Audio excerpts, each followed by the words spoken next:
अगर आप यूपीएससी की तैयारी कर रहे हो और हिस्ट्री की प्रिपरेशन कर रहे हो, हिस्ट्री तैयार करने के लिए दो तरीके हैं। पहला तरीका, आपने ऑलरेडी काफी टाइम और एनर्जी दे दी होगी, आपने एंशियंट मेडिवल मॉडर्न कर लिया होगा और जितना भी टाइम अवेलेबल है इसमें आप सिर्फ और सिर्फ रिवीजन करोगे, थॉरो रिवीजन। दूसरा, अगर आपके पास टाइम कम है और आपकी हिस्ट्री की तैयारी उतनी अच्छी नहीं हुई, तो ये वीडियो आपके लिए होने वाला है। बहुत ही इंसाइटफुल वीडियो रहेगा। मैं आपको बताऊंगा लिमिटेड टाइम में उन टॉपिक्स के बारे में जो एग्जाम में आने की बहुत ज्यादा हाई प्रोबेबिलिटी है, और ये मैं बता रहा हूं आपको on the basis of the question that have been asked in the UPSC repeatedly over the last couple of years. तो इन टॉपिक्स को अगर आपने तैयार नहीं किया ढंग से और ऐसे ही एग्जाम में चले गए सोच के कि मैं सब कुछ तैयार कर लूंगा in a very distracted, in a very disarrayed manner, आपके अच्छे मार्क्स आने की प्रोबेबिलिटी कम है। हमको क्या करना है यूपीएससी में, हमको स्कोर मैक्सिमाइजेशन करना है, क्योंकि एक एक मार्क अल्टीमेटली आपके कट ऑफ के लिए बहुत ज्यादा मायने रखता है। अगर आपने एक बार भी यूपीएससी प्रीलिम्स दिया हो, आपको पता होगा even single mark can make और ब्रेक योर एंटायर ईयर। तो दोस्तों, आज मैं बताने वाला हूं आपको कि यूपीएससी प्रीलिम्स 2026 में मॉडर्न हिस्ट्री से एक्सपेक्टेड टॉपिक्स कौन कौन से हैं। तो without any further delay, let's see the topics that are going to be important for you. तो सबसे पहला, अर्ली मॉडर्न पीरियड। इस क्वेश्चन को देखो, उसके बाद फिर मैं आपको अर्ली मॉडर्न पीरियड के बारे में कुछ थीम्स बताता हूं। With reference to revenue collection by Cornwallis, consider the following statements under the Rayatwadi system. So basically it's an intersection of the early modern period, the British period, and it is also about the revenue system. Ryotwari system के बारे में है, permanent settlement system के बारे में है। Cornwallis ने introduce किया था जमींदारी सिस्टम बंगाल में, आपको पता है 1793 में, और रेयतवाड़ी जो सेटलमेंट सिस्टम है 1820 में थॉमस मुनरो ने, he was the governor of Bengal, वहां पे इंट्रोड्यूस किया था। लेटर ऑन बॉम्बे में एल्फिंस्टन ने उसको एक्सपैंड किया था। तो डेक्कन वाले एरिया में overall that was Ryotwari system. अब इसका answer by the way is very very easy. आप मुझे बताओ इसका आंसर क्या होगा। Not a very difficult question, but what I am trying to say over here is that early medieval से लगातार क्वेश्चन आ रहे हैं। अब इस पीरियड को भी मैं अर्ली मेडिवल में काउंट करूंगा, और 1800 के बाद then we would be, it would be from my perspective somewhat late medieval period.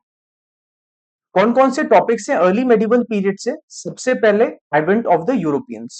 सो सबसे पहले एडवेंट ऑफ द यूरोपियंस, ये है एडवेंट ऑफ द यूरोपियंस। ये आप कर लेना क्योंकि क्वेश्चंस आए हुए हैं इस टॉपिक से। एक क्वेश्चन आया था कुछ टाइम पहले कि कौन सा गुजरात सुल्तान था जिसको पोर्चुगीज ने धक्का दिया था और समुद्र में, and he died, Bahadur Shah was the sultan.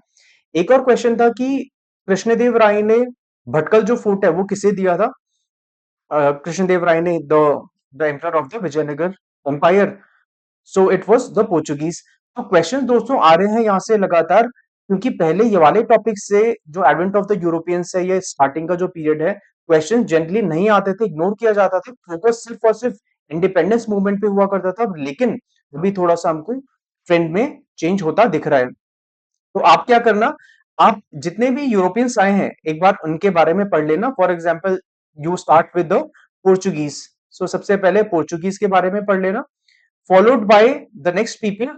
उसके बाद कौन आया? डच आए। डच ने कहाँ कहाँ फैक्ट्रीज लगाई, बहुत ज्यादा नहीं है डच के बारे में पढ़ने को। पोर्चुगीज के जो कुछ इंपॉर्टेंट इनके गवर्नर्स हैं, for example the first one that is Francisco de Almeida. एक तो आप अल्मीडा के बारे में पढ़ लेना, एक आप अल्फोंसो के बारे में पढ़ लेना, अल्फोंसो डी अल्बुकर्की, राइट। और इसके अलावा कौन कौन सी टेरिटरीज इन्होंने कैप्चर किया, और कुछ इनके जो इनके फैक्ट्रीज हैं वो देख लेना, डच की फैक्ट्रीज देख लेना आप।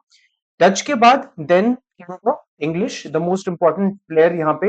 इंग्लिश के बाद Danish, and finally French, right, and then finally French. तो इनकी फैक्ट्रीज कहाँ कहाँ है वो आप देख लीजिएगा एक बार। और कुछ important associated facts, for example English का जो जो सिटीज हैं, ये मद्रास से रिलेटेड एक क्वेश्चन आया था कुछ साल पहले कि मद्रास ब्रिटिश को किसने लीज किया था, यहाँ पे किसने लीज किया था। तो that there were couple of these option, तो आपको आंसर करना था। तो आप ये जो कलकत्ता, बॉम्बे, मद्रास, इनका जो स्टैब्लिशमेंट किया ब्रिटिश ने वो देख लेना। इनके कुछ इंपॉर्टेंट गवर्नर्स हैं वो देख लीजिएगा। डैनिश में ज्यादा कुछ है नहीं। फ्रेंच में एंग्लो फ्रेंच वॉर्स एक बार देख लीजिएगा, जिसमें इनका सबसे इंपॉर्टेंट गवर्नर जनरल है ड्यूप्ले। ड्यूप्ले, इसके बारे में आप जरूर एक बार पढ़ लेना। तो ये है इनके बारे में ओवरऑल। प्लस ब्रिटिश का एक्सपेंशन भी जो है वो भी इसमें मैं ऐड करूंगा कि ब्रिटिश का expansion would be to let's say it would be up to 1800। Wellesley, Lord Wellesley 1805, Lord Wellesley यहाँ तक था। इसके बाद का जो पीरियड है शायद थोड़ा सा कम भी करोगे तो कोई प्रॉब्लम नहीं होगी, बट ये अर्ली मेडिवल का जो पीरियड है जिस टाइम पे यूरोपियंस आ रहे हैं, कैसे कैसे स्ट्रगल हुआ इनके बीच में, एक बार जरूर देख लेना। तो क्वेश्चन देखो, which by which one of the following acts was the governor general of Bengal designated as the governor general of India? दोबारा से ब्रिटिश के बारे में है, British period. However, it is about charter acts and government of India acts। लगातार questions आ रहे हैं दोस्तों, क्वेश्चंस आने की संभावना आगे भी है। बहुत ही इजी क्वेश्चन है, इट्स नथिंग मच, बहुत सुपरफिशियल लेवल का क्वेश्चन है। इसके अगर एक दो लेयर्स ये लोग पील करते तो ये पूछते कि पिट्स इंडिया एक्ट के बारे में पूछना, रेगुलेटिंग एक्ट के बारे में पूछते हैं। रेगुलेटिंग एक्ट कौन सा है? Regulating act this is 1773। Pitt's India act 1784, क्योंकि regulating act effectively broke down और इस वजह से गवर्नमेंट को पिट्स इंडिया एक्ट लेकर आना पड़ा। चार्टर एक्ट ऑफ 1793 ज्यादा कुछ है नहीं इसमें, और charter act of 1833 very very important, and that's when the governor general of Bengal was raised to the position of governor general of India. And who was first governor general of India? आप मुझे comment में बताओ। Overall आपको क्या करना है, देखो सरकार ने खुद आपको हिंट दे दिया, यूपीएससी ने खुद आपको हिंट दे दिया। रेगुलेटिंग एक्ट है 1773, हिट्स इंडिया एक्ट है 1784, इसके बारे में पढ़ना, क्योंकि नेक्स्ट टाइम सवाल आएगा तो आपको दो लेयर्स स्क्रैच करके डीप में सवाल आएगा। चार्टर एक्ट ऑफ 1793 कुछ है नहीं इसके इसमें खास। 33 कर लेना, 1853 कर लेना, 1853 भी कर लेना चार्टर एक्ट की अगर बात हो रही है, बिकॉज 1853 में one of the important clauses हुआ कि ब्रिटिश जो ईस्ट इंडिया कंपनी है indefinite पीरियड के लिए स्टे करेगी, and it also provided for an open system of competitive exam. So basically इससे पहले नॉमिनेटेड तरीके से सिविल सर्विसेज में लोग आते थे, आईसीएस ऑफिसर्स आते थे, इसके बाद अभी रिटन एग्जाम होंगे, right. So you have these charter acts and government of India Act। Government of India act आप from the 20th century onwards इनके बारे में भी एक बार देख लेना। तो आई वुड सजेस्ट जितने भी चार्टर एक्ट्स हैं गवर्नमेंट ऑफ इंडिया एक्ट से, इंक्लूडिंग इंडियन काउंसिल्स एक्ट है, ये सारे के सारे एक बार देख लेना, क्योंकि अगर आपने ये सब कर लिया तो एक तरीके से हिस्ट्री तो आपका स्ट्रांग हो गई, प्रोबेबिलिटी, हाउएवर आपका पॉलिटी भी स्ट्रांग हो जाएगा, राइट। तो आपको पॉलिटिक्स समझने भी बहुत हेल्प करेगा। लक्ष्मीकांत में बाय द वे स्टार्टिंग में ये सब रहता ही है, तो it's not big deal for you, right. So do those topics. ये मैंने यहाँ पे क्वीन विक्टोरियाज प्रोक्लेमेशन का इमेज लगाया हुआ है, this is not a charter, एक तरीके से चार्टर ही समझ लो, क्योंकि चार्टर प्रेजेंट किया था लॉर्ड कैनिंग ने इलाहाबाद में इन नवंबर, 1 नवंबर 1858 रिवोल्ट के बाद। You can see this is 1 नवंबर 1858। इसके बारे में भी एक बार आप पढ़ लेना, इसमें लिखा क्या हुआ है आपको अच्छे तरीके से समझ में आ जाएगा। 5 मिनट लगेंगे आपको इस चार्टर को पढ़ने में, लेकिन आप भूलोगे नहीं इसके बाद आप चार्टर एक्ट के क्वीन विक्टोरियाज प्रोक्लेमेशन के बारे में, right. So go through this ones. इसके बाद क्योंकि सरकार जो हमारे शेड्यूल ट्राइब कम्युनिटीज हैं लगातार फोकस कर रही है, जनजातीय गौरव दिवस मनाया जा रहा है बिरसा मुंडा के बर्थडे पे, सो दैट इज बर्थ एनिवर्सरी पे 15 नवंबर को जनजातीय गौरव दिवस सरकार ने कुछ सालों से सेलिब्रेट किया जा रहा है। जनजातीय गौरव दिवस, तो आप एक बार जितने भी ट्राइबल रिवोट्स हैं जरूर देखना उनको, जिनमें से जो सबसे इंपॉर्टेंट है of course one is this, that is the Ulgulan. Ulgulan क्या है? This is very very easy question by the way, Birsa Mundas revolt of 1899 1900, this is Ulgulan. Santhal भी है, संथाल पे भी क्वेश्चन आया हुआ है, दामिनी को के ऊपर क्वेश्चन आया हुआ है, दामिनी को एंड संथाल परगना, ऐसा क्वेश्चन आया हुआ है, 1-2 साल पहले से आया था। दिस इज 2020 का जो क्वेश्चन पेपर है, दिस इज फ्रॉम 2020। इससे पहले आई थिंक 2 साल पहले क्वेश्चन आया था जिसमें संथाल परगना के बारे में पूछा था, संथाल रिवोट के बारे में, so that is Santhal Hul. It's a very high possibility कि संथाल से दोबारा से क्वेश्चन आए, संथाल रिवोट से।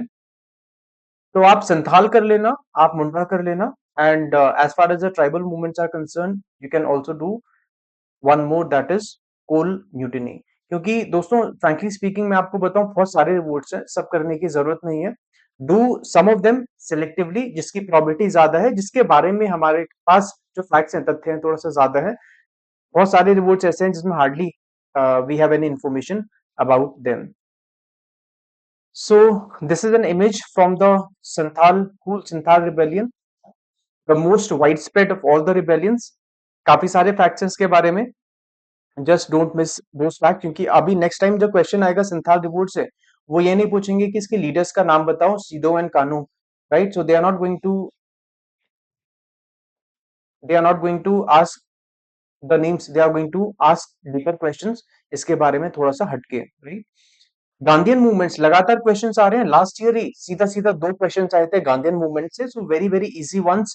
Consider the following subjects with regard to non cooperation program. तो गांधीयन मूवमेंट्स के या तो गांधी जी के बारे में आया है, लास्ट ईयर इनफैक्ट एक पूना पैक्ट भी आया था गांधी जी के ऊपर, कि कौन से कब गांधी जी ने किस पैक्ट के साइन करने के बाद then he went on this country wide tour, जहां पे हरिजन्स के लिए उन्होंने काम किया, पूना पैक्ट के बाद किया था। तो गांधी जी और गांधी जी के जो मूवमेंट्स हैं, तीन क्वेश्चन आए थे इनके regarding. Very easy question, I would say frankly speaking, this is my own judgement, very easy question. अगर आपने ऐसे क्वेश्चन भी नहीं कर पाए तो थोड़ा सा मुश्किल रहेगा आपका एग्जाम क्लियर करना। Boycott of law codes and foreign cloth, very easy. Observance of strict non violence, Gandhi ji हैं तो सिंपल सी सेंस बन रहा है, नॉन वायलेंस की बात करेंगे। Establishment of panchayat for setting dispute, non cooperation, of course swadeshi movement का पार्ट था और इसका भी पार्ट है। Retention of titles and honours without using them in public, Gandhi ji would never say कि आप टाइटल्स लेके बैठो। गांधी जी ने खुद अपना जो टाइटल था, केसरे हिंद का जो मेडल था, वो वापस कर दिया था after the Jallianwala Bagh massacre. And as such non cooperation movement में ऐसा नहीं था कि गांधी जी बोलेंगे कि मैंने तो वापस कर दिया और आप लोग इनको लेकर बैठो, सो that is a wrong one. So you know what is the right option now. So Gandhian movement में जितने भी इनके मूवमेंट्स हैं गांधी जी के, beginning with let's say Champaran, Champaran पे भी क्वेश्चन आया था कुछ साल पहले, एक बार देख लेना पीवाईक्यू। तो चंपारण, अहमदाबाद, देन खेड़ा, खेड़ा कर लेना, उसके बाद then the Rowlatt, Rowlatt Satyagraha, then the non cooperation movement, CDM and QIM, that is the Quit India Movement. और इंडिविजुअल सत्याग्रह, सत्याग्रह भी एक बार देख लेना, इंडिविजुअल सत्याग्रह। बहुत ज्यादा टाइम नहीं लगेगा आपको, अगर थोड़ा सा स्मार्टली पढ़ोगे तो it will not take a lot of time. Facts हैं, कई बार पढ़े होंगे, एक बार रिवाइज जरूर कर लेना। पर्सनालिटी बेस्ड दोस्तों बहुत क्वेश्चंस आ रहे हैं, और ये सिर्फ मैं मॉडर्न से नहीं बोल रहा, ये जो क्वेश्चंस है ये एंशियंट से भी आ रहे हैं, ये मेडिवल से भी आ रहे हैं। अभी लास्ट ईयर जो पेपर हुआ था उसमें उसमें पल्लवास से क्वेश्चन आया था, टाइटल्स बताओ कि गुणभद्रा, मत्तविलास और विचित्रचित कौन से रूलर के टाइटल थे, अर्ली मेडिवल से था, that was from Pallavas, right. So questions आ रहे हैं पर्सनालिटी बेस्ड। अब देखो यहाँ पे राजा राममोहन रॉय के ऊपर क्वेश्चन आ गया, very very easy one again. So both one and two, that is the answer. तो it could be Raja Rammohan Roy, it could be जितने भी लोग हैं, जितने भी सोशियो रिलीजियस रिफॉर्मर्स हैं, चाहे ईश्वर चंद्र विद्यासागर हो, स्वामी विवेकानंद हो, चाहे एमजी राणा डी हो, तो दो questions could be asked, Jyotiba Phule for example. B R Ambedkar, Ambedkar के बारे में दोस्तों जरूर पढ़ के जाना, B R Ambedkar, just read about them, कौन कौन सी ऑर्गेनाइजेशन इन्होंने बनाई है, कौन कौन सी ऑर्गेनाइजेशन या पार्टीज बनाई है, कौन कौन से इन्होंने सत्याग्रह किए, कौन कौन से इन्होंने सत्याग्रह की, और गांधी जी के जो इनके क्लैशेस हैं, by the way, second round table conference और पूना पैक्ट के regarding. So also do the second RTC and the Poona pact, right. और उनका जो कॉन्स्टिट्यूशन मेकिंग में जो कंट्रीब्यूशन है, of course that is something you have to do. और इनके कुछ इनके वर्क्स भी हैं, बुक्स भी हैं, मूक नायक फॉर एग्जांपल एक जर्नल था, then who are the Shudras, तो ये एक इनकी किताब थी, इनके बारे में जरूर एक बार पढ़ लेना। Then we have Rabindranath Tagore, Rabindranath Tagore,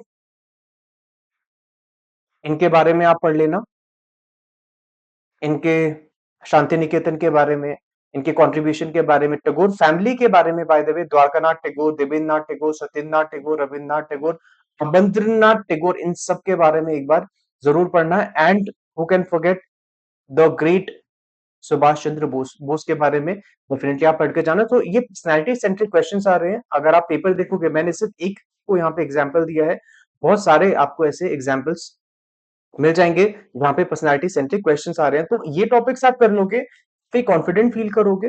and of course there be the probability, हमको पॉसिबिलिटी देखनी है, प्रोबेबिलिटी देखनी है। हमको अभी क्या करना है कम टाइम में, हमको सब नहीं पढ़ना, हमको आरओआई मैक्सिमाइज करना है। वो पता तो हो गई आपको 2080 जो थियरी है कि 20% आप इन्वेस्ट करो, इनपुट होना चाहिए आप, और आउटकम क्या होना चाहिए 80%, rather than the other way around कि 80% इनपुट दे रहे हो और 20% आपका आउटपुट हो रहा है। सो कैसा लगा video, just to let me know in the comments. Thank you so much, I will see you another time, take care.